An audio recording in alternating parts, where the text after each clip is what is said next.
Howdy everyone, David here with tabletopping.net, and this is another video of my 5th edition Dungeons & Dragons Player Handbook Races Review. And this video today is discussing the Elf. Now the Elf is in the basic rules, and it is considered a common race, so it is basically word for word verbatim that is in how it is in the basic rules.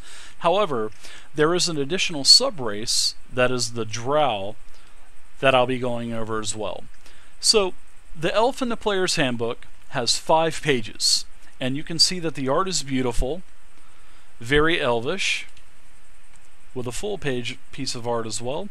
And on the front, well, the first page, you can see that there's a Drizzt Do'Urden, which is the ever-famous Drow elf from, the Dark Elf trilogy and, all the other stories that Salvatore has written about him. So the elf has a lot of lore. Talks about, the Player's Handbook talks about how they're slender and graceful, a timeless perspective, how they live to be over 700 years. So you can kind of get a little bit of information if you do choose to, play an elf in a Dungeons & Dragons 5 game. There's all kinds of exploration adventure tips. There's also a nice list of names as well. There's male adult names, child names, female adult names, and also family names as well. Now, the elves have such a high standard on any kind of other race throughout, not only throughout the Forgotten Realms, but other campaign settings as well. So this is a little tidbit of information here in the green box that talks about what they think of the other races, like the dwarves, the halflings, and the humans. And like I said, once you choose a race in D&D 5, you get bonuses that go along with this race. Now, seeing that the elf has sub-races, you're going to get 2 sets of bonuses. First, you're going to get the base elf traits, which start here, and then you can see that there are several different types of elves as well for the sub-races. So you will automatically get those bonuses as well, which is really nice. So the elf traits, the base scores of an elf, when you choose to play one in 5e, you basically get a dexterity bonus. You're going to get the age modifiers, where you start at X amount of years and you can go up to 750 years old. Talks about the alignment of the elves and the different choices and different ways that can influence you with helping you create your elf. There's the size, which they are between 5 to 6+ feet tall, and they are considered a medium creature. Their speed is 30 feet, or 6 squares. They also have dark vision, which is a 60 foot, which they can actually see in dim light. Now they also get a special racial called keen senses, and this means that you get proficiency in perception. So as you gain levels, your perception is automatically going to go up just because you're an elf, which is a really nice trait to have. Now, Fey Ancestry means that you get advantage on saving throws against being charmed and other magic that pretty much can put you to sleep. And actually, you cannot be put to sleep. So that's a really good trait for an elf. Now, they also get trance as well, and even though they don't need to sleep, this pretty much means that instead of getting an 8-hour rest, they pretty much only need 4 hours, and they can get all of their spells memorized and whatnot. So they can actually do maybe an extra watch, so the human can get their 8 hours of sleep, their spells rememorized. So it's nice that they get trance.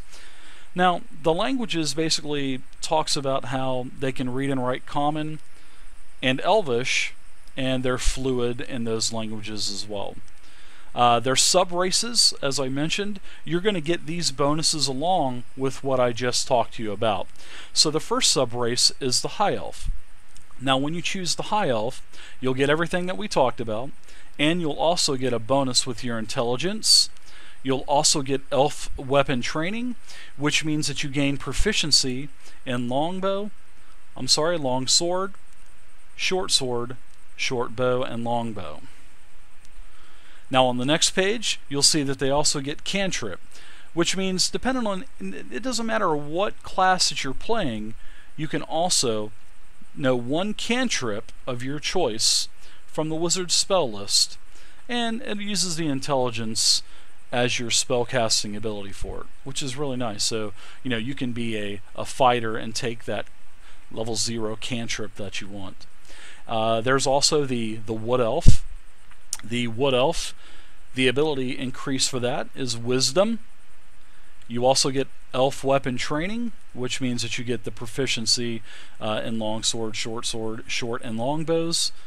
You also get fleet of foot, where your base walking speed increases to 35, up from 30. So if you become a wood elf, you'll get 35 movement instead of 30, which is really nice. And then you get Mask of the Wild, which you can attempt to hide even when you are only lightly obscured by foliage, heavy rain, falling snow, mist, and other natural phenomena. So that's really nice. And last but not least is the Drow. Now the Drow is only in the player's handbook. It is not in the basic D&D PDF.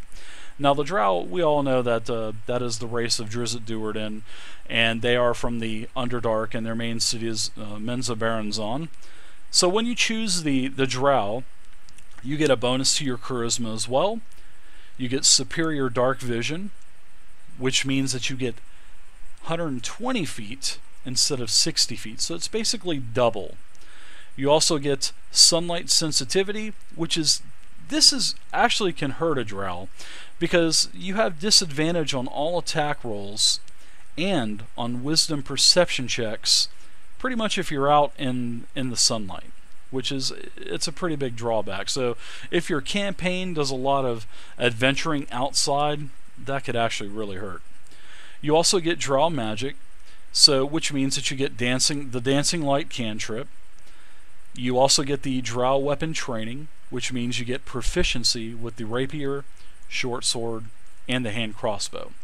And then it has a little tidbit of information down here in the green box that also has a little bit of information and lore about the Drow.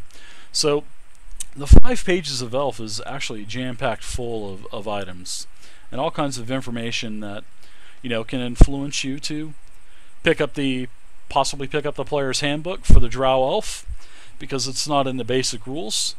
So I hope you guys enjoyed this video, and check out all of the other videos that I have on YouTube about the races and the classes and the player's handbook.